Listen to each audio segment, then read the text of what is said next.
Para desmontar a sua egg é muito simples. Tá vendo este parafuso?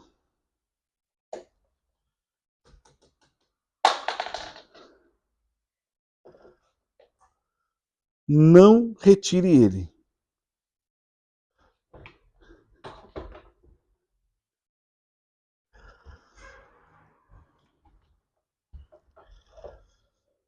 Caso tenha retirado, não recoloque.